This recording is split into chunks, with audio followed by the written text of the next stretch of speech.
Published 10:36 14 October 2017. Jason Noble, PC John Harvey left and PC Pete French on patrol in Tortol following Hurricane Irma.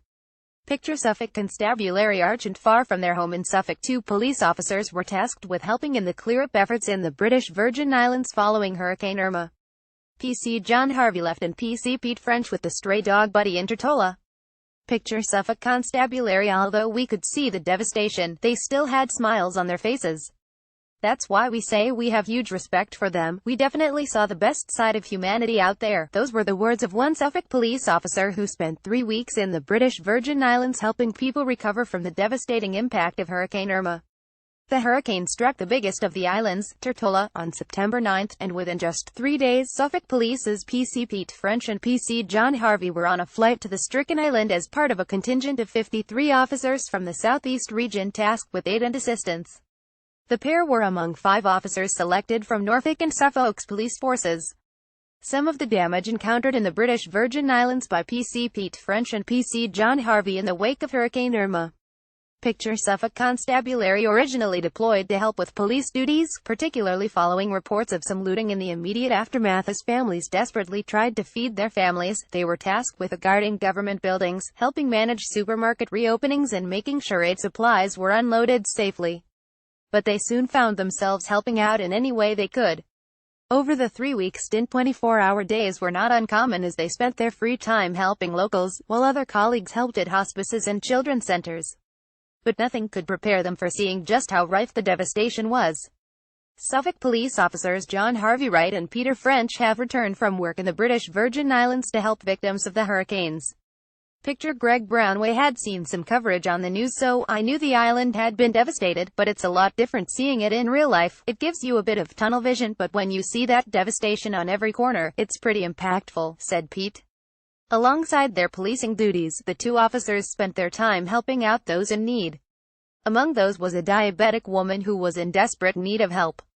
The officers took her home for her medication and helped save what was left of her house. They also spent an hour helping a man in his 70s to clear storm drains. Prior to the hurricane, the island was a hot spot for sailing and tourism, and despite the widespread damage, the officers said they still managed to see its incredible beauty. Indeed, the most beauty they encountered was among the people themselves. Despite their own hardship, and given that many had lost everything they owned, the locals were still able to take the time to thank the officers, and even help out when the officers suffered a tire blowout on their vehicle. Given the fact that everywhere we went there was devastation, they would always thank us and say how grateful they were, Pete said. People would say without you here there would be so much trouble. It's very humbling. The pair, despite their own difficulties working in the 35°C heat and living on cold food ration packs, were inspired by those they encountered every day. John said, if you had a moment when you thought it was hard, you think after 3 weeks you can come home. These people haven't got that luxury, so we were motivated to make a difference. Pete added there were people that didn't have any food, so how could we whinge about having cold food? They felt at times I wasn't doing anything to help, and thought I was being a burden to the locals having to be fed and watered, but they were all saying thank you for your service being here. You have stopped so much trouble. Remarkably, John struck a friendship with a stray dog, affectionately named Buddy, and has since adopted him. With help from a local family, Vets and Humane Society International, Buddy was checked over and put in quarantine and is due to arrive in the UK soon. I calmed him down, and when he put his paws round me and his head in my lap I knew he didn't want me to leave, John said. I knew then he was coming home. The island still has a long way to go as people continue to rebuild their lives, but Pete said he was buoyed by the response the locals had already shown. The experience has also made them reflect on their own lives.